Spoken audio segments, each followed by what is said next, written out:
અરવલ્લી જિલ્લામાં આમ આદમી પાર્ટીના ઉપપ્રમુખ તરીકે અરવિંદભાઈ મનાતે વિસાવદર ખાતેથી આપના નેતા ગોપાલ ઇટાલિયાની જંગી બહુમતી સાથે થયેલી વિજય અંગે ખુશી વ્યક્ત કરી હતી અને પ્રતિક્રિયા પણ આપી હતી। તેમણે કહ્યું હતું કે આ વિજય માત્ર ગોપાલ ઇટાલિયાની નથી, પણ દેશભરમાં ભ્રષ્ટાચાર સામે લડનારી અને જનહિતની નીતિઓથી લડત આપનાર સમગ્ર આમ આદમી પાર્ટીની છે। આ જનતાના વિશ્વાસની જીત છે। અરવિંદભાઈએ વધુમાં જણાવ્યું હતું કે હવે આમ આદમી પાર્ટી ગુજરાતના દરેક ખૂણામાં પોતાનું નેટવર્ક મજબૂત બનાવી રહી છે। અરવલ્લી જિલ્લામાં પણ ગામડાથી લઈને શહેર સુધી લોક સંપર્ક અને સેવાકીય કામો દ્વારા અમે જનતાના વિશ્વાસ જીતવા માટે સતત કાર્યરત છીએ। આવનારા જિલ્લા પંચાયત અને તાલુકા પંચાયતની ચૂંટણીમાં પણ આપ મજબૂત ઉમેદવારો ઉતારશે અને સ્થિરતા અને વિકાસ લાવશે, લોકલ લેવલે અસરકારક ભાગ ભજવશે એવી ખાતરી પણ તેમના દ્વારા આપવામાં આવી। તેમણે 2027ની વિધાનસભાની ચૂંટણી અંગે પણ સ્પષ્ટતા કરતા કહ્યું કે આમ આદમી પાર્ટી હવે વિકલ્પ નહીં, પરંતુ ગુજરાત માટે જરૂરી પરિવર્તન બની ગઈ। અમારી પાર્ટી 2027માં મહત્વની ભૂમિકા ભજવશે અને અનેક બેઠકો ઉપર જનતાની સાચી ચોકસાઈ સાબિત કરશે। હું મનાત અરવિંદ કુમાર રાજેન્દ્ર કુમાર અરવલ્લી આમ આદમી પાર્ટી ના ઉપપ્રમુખ હમણાં જ વિસાવદર વિધાનસભાનું જે રિઝલ્ટ આવ્યું આમાં ગોપાલભાઈ ઇટાલિયા બહુ જંગી મતોથી વિજય પ્રાપ્ત થયા છે। એ જોતા મને એમ લાગે છે કે ગુજરાતમાં વિસાવદર વિધાનસભાની સીટ બહુ અહમ ભૂમિકા ભજવે છે।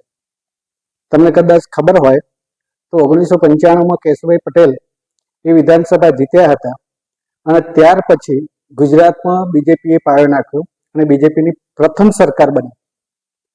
ત્યારથી આજ સુધી 30 વર્ષ થયા। મને એમ લાગે છે ક્યાંક ને ક્યાંક ગુજરાતમાં હવે પરિવર્તન દેખાતું હોય એવું લાગે છે। ગોપાલભાઈ ઇટાલિયાનો વિજય એ દર્શાવે છે કે ગુજરાતમાં પરિવર્તન થવાની 100% શક્યતાઓ છે અને એ પરિવર્તન પાર્ટી કે ગોપાલભાઈ ઇટાલિયા જ નહીં પણ લોકો સ્વયંભૂ હવે ગુજરાતની જનતા એવું ઈચ્છે છે કે ગુજરાતમાં પરિવર્તન થવું જરૂરી છે અને એના એધાણ વર્તાય છે। મને એમ લાગે છે ગોપાલભાઈ ઇટાલિયા જ્યાં પ્રથમ વિજેતા થયા છે ત્યાંથી ગુજરાતમાં પરિવર્તનની લહેર મને દેખાય છે અને એ લહેર મતદારો દ્વારા જનતા દ્વારા દેખાય છે। આમ આદમી પાર્ટી જોડે ચૂંટણી લડવા માટે નહોતું તો ફંડ કે નથી એમના જોડે સત્તા, તેમ છતાં આટલી જંગી બહુમતીથી જીત્યા છે। એ ક્યાંક ને ક્યાંક એવું બતાવે છે કે હવે લોકો સ્વયંભૂ સરકાર બદલવા માટે આગળ આવી રહ્યા છે। આવનારા જિલ્લા પંચાયતમાં અને તાલુકા પંચાયતમાં કેવું થશે? ચોક્કસ મને એવું લાગે છે કે ટૂંક સમયની અંદર જે જિલ્લા પંચાયત અને તાલુકા પંચાયતની ચૂંટણીઓ આવે છે એના માટેનું આમ આદમી પાર્ટીનું મુખ્ય સ્ટેન્ડ રહેશે।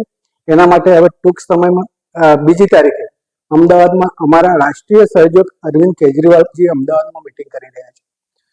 હું તમારા માધ્યમથી કહી શકું છું કે આવનાર જિલ્લા અને તાલુકા પંચાયતની ચૂંટણીઓમાં આમ આદમી પાર્ટીની અહમ ભૂમિકા રહેશે અને દરેક જિલ્લામાં દરેક ઉમેદવાર ચૂંટણી લડશે।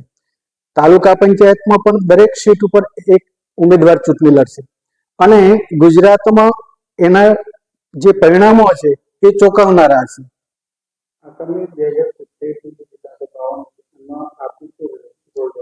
એ તો હમણાં તમે જોઈ ગયા કે વિસાવદરમાં જે ગોપાલભાઈ ઇટાલિયા ચૂંટણી લડ્યા અને જંગી બહુમતથી ચૂંટાયા છે એ જ વસ્તુ બતાવે છે કે 2027માં ગુજરાતમાં જો પરિવર્તનની લહેર આવશે તો આમ આદમી પાર્ટી દ્વારા આવશે।